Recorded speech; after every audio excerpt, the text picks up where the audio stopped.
زخبرن زعززن سلامتنا تقبلوا كبرات تخطاتلتنا تيفي نلوم زحزنايم زيناتات نابخم كنبلوم تدالنا لنا كسافت سامي مدبنا مسانا قد صنحون دعدمكو سناي مكتتالي قبرلكم فلما كاندي تحشتوتات زينا حدا كاب بمنغستي إثيوبيا كم زمحادر زنقرلو مرببات حبريتا لناي إيرتراس لي أبالات نابحاقراو دحنت إثيوبيا يتنبرو اللو بزبل نايزيسو من حدش دراما حتر زبر ملسي كاب أديس أبا مركابو تغليزو إثيوبيا بحاقراوي معكن غنزب زرقف ممحياشات شرفي نايوت صبات إيرا مغنيات بانك تاغر كلتانت بشدش بليون دولار كسارة خمزقاتهم تغليزو حبورات منغستات أمريكا كاباب عمد 211 مليون دولار ناي أبالنت كفليت كم التخفلو زنقرلو ودبتعنا عالم ملو بملو موتسا سبسلطان تاغر أوليتهم حانتي جرمناويت أبال بايتو بسنكي زي قمت بوليستات دونالد ترامب عغور حبتو ورك أهاجرا كاب أمريكا ناب جرمن نمملاس تدث مهلاوة تقليتو أب إيران حيالو وطري سفينلو أبزلو الأوان نفرتي تسكم مركبن وتهدر وقربات أمريكا نما أكلي مبرا أمريح مهلاوم يقلت ألو أب إيران حيالو وطري سفينلو أبزلو الأوان نفرتي تسكم مركبن وتهدر وقربات أمريكا نما أكلي مبرا أمريح مهلاوم يقلت ألو أبزن زغط لا معالتات حانتي نفرتي تسكم مركب أمريكان كالو تهدر وقرباتن نما أكلي مبرا كم زاتو كلتا سبسلطان أمريكا بحاموس إسران كلتن تري حبيروم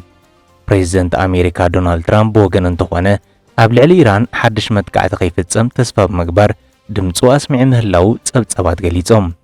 أبز حلف أواره أملا إيران بستخيد هزباو تقومتات مغنيات أبتاقر زور دموتن نواتا وعنوتن سئبو أمونغو إيران أمريكان زنبر وطري أزين نوسخ أبزخر اللزل أوان حيالو عنوتي نفرتي وقن نفرتي اتسكم عرمشش مركب USS أبراهام لينكنن زركبهم مراخب وقع أمريكا زحلف سمون كاب إيسيا باسفيك من قصقص كم جمرة مع كان الزين عالمي قلت ألوها حدا خابتهم سب السلطان توسخي سرعاتات مكلخال أير نما أكلاي مبراغون ينفيتو خمزول حبيروم أمريكا مبزحتو قزي مع أكلاي مبراغ أبزل على زباو وطري أبزعات واللهموت بزحي سراويت أمريكا كم توسخيهم استفلاليو تنتن تزغلتوم أب إيران أبزحجي أوان اتي بإسران شمونتن تحساس أب جراند بازار تهران بسنكي قطباو تساقم بزت خايدة تحس سلفتات جمرن بغلطو فامن لها جرز اسفح في حين تقاومتات داقماي كل علي خقليو أي كل نتصور كم زيكوني زغل الزلو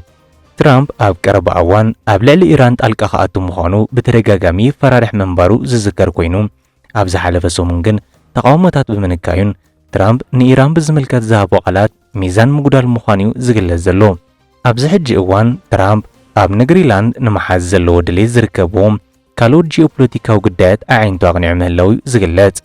بروبع إسران حدن تري ترامب أب إيران بتوسخي وتهدراو سقمت أمريكا كم زيفتسم تسفخم زلو كان تغليصه اتهاجر داكماي نيكلراو مدبا انت جميراغن أمريكا سقمت خطوصر يقبل أدنكيغولو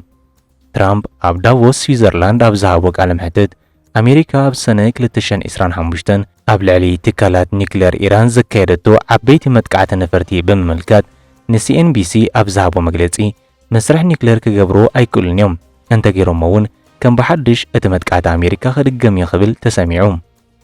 حانتي جرمناويت أبال بايتو بسنكي زي قمت بوليستات دونالد ترامب عغور حبتو ورك أهاجرا كاب أمريكا ناب جرمن نمملاس تدث مهلاوة تقليتوم حانتي أبال بايتو جرمن ببريزيدنت أمريكا دونالد ترامب بزي قمت بوليستاتو زلوها سكفتا بمدكاس منغست جرمن أو أمريكا زركب عغر وركي ناب هاجرا كملسو خمزلو بعربي إسران سلستان تري ندر سبيغل زتبالة مربباب زهبتو مجلس حبيرا اتا أبالنا تسا ديمقراسيوت سلفي زخونت ماريا أغنس أبزين نعبي زخير زلو زير قدسنت ندعو غر حبتي ناب هاجرا مملاس استراتيجيك وحدقا كم زود القليسا أبزحلفو 4 عمتات بتقلب ما أكلاي بانك سكفتاتات واقاتات نبرتن جيوبوليتيكاو وطرن مقنياتات واقا ورق وسخ بمرأيو أب كلتش عن إسران حموشن تراي أستاد 700 وسخ كم زرأيو تسبت أوازغلتوم ትራምፕ ኣብ ልዕሊ ውጥን መሓዝ ግሪንላንድ ዝቃወማ ሃገራት ኤውሮጳ ዳግማይ ስግኣት ቀረጽ ኣብ ዘቕረበሉ ዘሎ እዋን መጻኢ ዋጋ ወርቂ ኣብዚ ሰሙን ክብረ ወሰን ዝሓዘ ኮይኑ ንሓደ ኣውንስ $4,860 በፂሑ ምህላው ዝግለጽ። ሕቡራት መንግስታት ኣሜሪካ ካብ ኣብ ዓመት $111 ሚልዮን ናይ ኣባልነት ክፍሊት ከም እተኸፍሎ ዝንገረሉ ውድብ ጥዕና ዓለም ሙሉእ ብምሉእ መውፃእ ሰበስልጣን ሃገር ኣፍሊጦም። ፕሬዚደንት ዶናልድ ትራምፕ ሃገሩ ነቲ ን78 ዓመታት ዝኣተወቶ ቃል ከም እተቋርጾ ድሕሪ ምግላጹ ሓደ ዓመት ጸኒሑ ኣሜሪካ ካብ ውድብ ጥዕና ዓለም ሙሉእ ብምሉእ መውፃእ ሰበስልጣን ፌደራል ብ5 22 ተረጋሊጾም። ኣሜሪካ ነቲ ሃገራዊ ትካል ጥዕና ልዕሊ $130 ሚልዮን ዕዳ ዝኽፈል ከም ዘለዎ እቲ ውድብ ጥዕና ዓለም ባዕሉ ይሕብር። ሰበስልጣን መምሕዳር ትራምፕ ድማ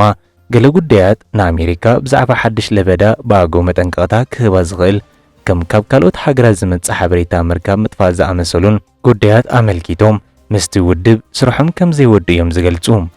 ኣብ ዩኒቨርሲቲ ጆርጅ ታውን ክኢላ ሕጊ ህዝባዊ ጥዕና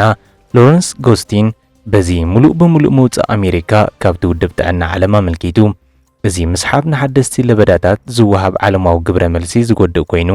ስነፍልጠኛታትን ኩባንያታት መድሃኒትን ኣሜሪካ ኣንጻር ሓደስቲ ስጋኣታት ክታበትን መድሃኒታትን ንምምዕባል ዓቕሞም ዝዕንቅፍ ምዃኑን ባይ ወገን ኣብ ዕድመይ እቲ ዝኸፍአ ኣዕናዊ ፕሬዚደንታዊ ውሳነ እዩ ክብል እቲ ክኢላ ሕጊ ህዝባዊ ጥዕና ገሊጹ። ውድብ ጥዕና ዓለም ፍሉይ ትካል ጥዕና ሕቡራት ሃገራት ኮይኑ ንሃገራዊ ስጋኣታት ጥዕና ከም ለበዳታት ኤምፖክስ፣ ኢቦላ፣ ፖሊዮን ዝኣመሰሉ ህፁፅ ግብረ መልሲ ንምውሃድ ስልጣን ተዋሂቦ ዘሎ ናይ ዓለምና ዝዓበየ ውድብ ምዃኑ እዩ ዝግለጽ። እቲ ውድብ ብተወሳኺ ንድኻታት ሃገራት ቴክኒካዊ ሓገዝ ኣብ ምሃብ ንዋሕዲ ክታበት ቀረብን ኣገልግሎት ሕክምናን ምዝርጋሕን ንኣማይት ኩነታት ጥዕና ከምኡውን ንጥዕና ኣእምሮ መንሽሩን መምርሒታት ምሃብ ዝኣመሰሉ ዓበይቲ ንጥፈታት ከም ዘካይዱ እዩ ዝግለጽ። ካብዚ ሕጂ ኣሜሪካ ኣባልነታ ከም ሰሓበትሉ እትገልጾ ውድብ ጥዕና ዓለም ዳርጋ ኩለን ሃገራት ዓለም ኣባል ከም ዝኾነየን ጸብጸባ ዝገልጹ። ሰበስልጣን ኣሜሪካ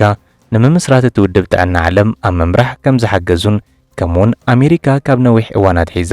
ኣማኢት ሚልዮናት ዶላራትን ብኣማይ ዝቝጸሩ ፍሉያት ክኢላታት ናይ ህዝባዊ ጥዕና ሰራሕተኛታትን ብምቕራብ ካብተን ዓበይቲ ለገስቲ ናይቲ ትካል ከም ዝኾነት እዩ ዝግለጽ። ብመሰረት ክፍሊ ጥዕናን ሰብኣዊ ኣገልግሎትን ኣሜሪካ ብማእከላይ ገምጋም እታ ዓባይ ሃገር ዓለምና ኣብ ዓመት $111 ሚልዮን ናይ ኣባልነት ክፍሊት ንውድብ ጥዕና ዓለም ከም ተኸፍልን ብሓርፋፍ ገምጋም ድማ ኣስታት $570 ሚልዮን ዝያዳ ዓመታዊ ወለንታዊ ኣበርክቶ ከም እትገብርን እዩ ዝሕብር። ትራምፕ ናይ ካልኣይ እብረ ስልጣኑ ድሕሪ መሓዙ ብቕጽበት ኣብ ዘውፅኦ ፈጻሚ ትእዛዝ እቲ ሃገራዊ ትካል ንለበዳ ኮቪድ-19 ካልኦት ዓለማዊ ቅላውላዋት ጥዕናን ዘይግቡእ ኣተሓሕዛ ኣለዎ ብዝብል ምኽንያት ሃገሩ ካብ ውድብ ጥዕና ዓለም ትስሕብ ከም ዘላ ገሊጹ ምንባሩ ዝዝከር እዩ። ትራምፕ ተወሳኺ እውን እቲ ትካል ብህፁፅ ዘድሊ መምሕያሻት ንኽገብር ዘይምቕባሉን ከምኡውን ካብ ዘይግቡእ ፖለቲካዊ ጽልዋ ኣባላት ሃገራት ውድብ ጥዕና ዓለም ናጽነቱ ኸርኢ ዘይምኽኣሉ ዝብል ምኽንያታት ጠቒሱ ነይሩ። ካልእ ጥርዓን መምሕዳር ትራምፕ እቲ ትካል ኣብ 1948 ካብ ዝምስረት ጀሚሩ 9 ዝኾኑ ካብቶም ዋና ኣካየድቲ ስራሕ ውድብ ጥዕና ዓለም ሓደ ኣሜሪካዊ ኣይነበረን ዝብል ምዃኑ እዩ ዝግለጽ። ኢትዮጵያ ብሃገራዊ ማዕከን ገንዘብ ዝድገፍ መምሕያሻት ሸርፊ ናይ ወጻእ ባጤራ ምኽንያት ባንኪ እቲ ሃገር $2.6 ቢልዮን ክሳራ ከም ዘጋጠሞ ተገሊጹ። ሃገራዊ ባንኪ ኢትዮጵያ ኣብ ወርሒ ሐምለ 2024 ካብ ቀዋሚ ኣብ ዕዳጋ ዝተመርኮሸ ሸርፊ ናይ ወጻእ ባጤራ ድሕሪ ምቕያሩ ባንኪ እቲ ሃገር $2.6 ቢልዮን ክሳራ ከም ዘጋጠሞ ተገሊጹ። በመሰረት ኬንያዊ ማዕከን ዜና ዘኢስት ኣፍሪካን ዝጠቐሱ ኦዲት ዝተገብረሉ ፋይናንሳዊ መግለጺታት ባንኪ እቲ ሃገር ብ30 ሰነ 2025 ኣብ ዝዛዘመ ዓመታዊ ፋይናንሳዊ ጸብጻቡ $407.1 ቢልዮን ክሳራ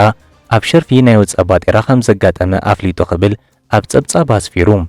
እቲ ጸብጻብ ብተወሳኺ ኣብ ዝሓለፈ ዓመት 38.13 ቢልዮን ዝነበረ ክሳራ ሸርፊ ናይ ወጻኢ ባጤራ ብፍጥነት ናብ 445.23 ቢልዮን ከም ዝበጽሐ ረዲዩ። እዚ ወሰኽ ሓፈሻዊ ክሳራ ዕማም ሃገራዊ ባንኪ ኢትዮጵያ ናብ 428.56 ቢልዮን ከም ዘዕበዮን እዚ ድማ ካብ ቅድሚ ሓደ ዓመት ዝነበረ 10.51 ቢልዮን ብምዕባዩ ከምኡውን ነቲ ባንኪ ናብ ኣሉታ ናይ 380 ቢልዮን ምዕሩይነት ኣእትይወሉ ብምባል በዚ ድማ እቲ ትካል ቀጻልነቱን ዘለዎ ዓቕሚ ስክፍታታት ፈጢሩ ከም ዘሎን ተገሊጹ። ኣብ መወዳእታ ሃገራዊ ባንኪ ኢትዮጵያ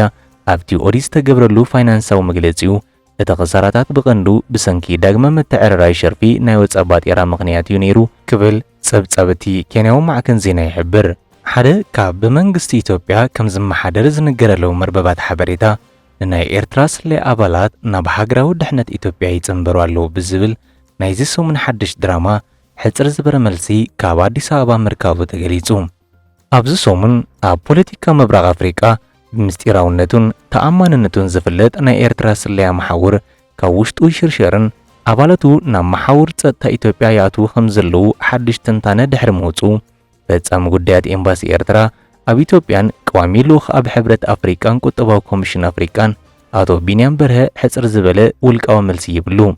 ነቲ ተኸታታሊ ድራማታት መርበብ ሆርን ረቪው ኣመልኪቱ ሓጺር መልሲ ዝሃበ ዲፕሎማት ቢንያም ኣብ ነፍሲ ወከፍ መዓልቲ እቲ መርበብ ናይ ነገር ጥዕና ብዘይኮነ ምስ ኤርትራ ሕሉፍ ተገዳስነት ብቕዲ ታብሎይድ ብልዑል መጠን ዝቐርብ ኣባህላታት ምውጥዋጥን ከም ትንተና ተመሲሉ ዝቐረበ መፈራሕ ብምባል እቲ መርበብ ንኤኣይ ወይ ሰብ ሰርሖ ብልሕና መሰለ ይኸይድ ኣሎ ክብል ናይቲ መርበብ ብልሒ ዘማእዝኑ ከም ዘለዉ ብዘረድእ መገዲ ገሊጽዎ። ከምቲ ዲፕሎማት ኣቶ ቢንያም በርሀ ዝገለጾ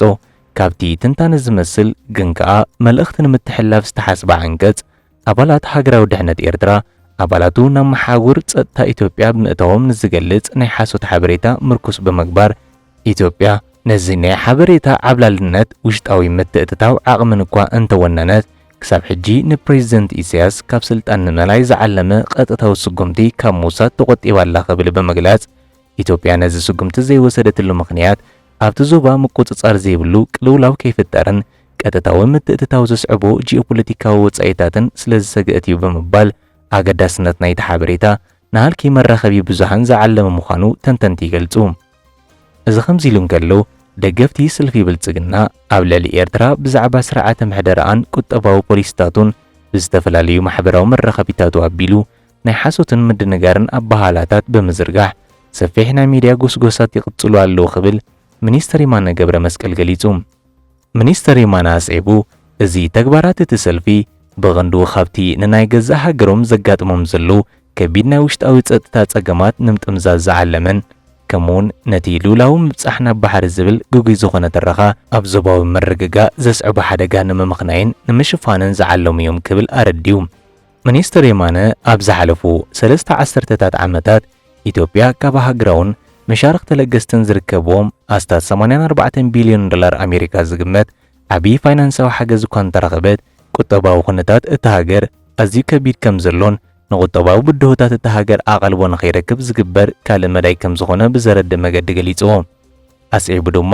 ማዕረ ዝቁጠባዊ ጸገማት ሰልፊ ብልጽግና ጥራይ ብዝገብሮ ንነዊሕ እዋን ጸንሐ ናብ ውድቀት ምሕደራ ዝደፍእ እናዓበየ ዝኸይድ ዘሎ ውሽጣዊ ግጭታት መበተታን ይቃለሳሎ ክብል ኣረዲዩ። ሚኒስተር የማነ ኣብ መወዳእታ እዚኦም ምኽንያታት ሰልፊ ብልጽግና ክገጥሞም ዘሎ ከበድቲ ሓቅታት ኣብ ክንዲ ዘይክውነታዊ ብዙሕ ወጻኢታት ዝሓትትን ሕልምታት እናሰዕበ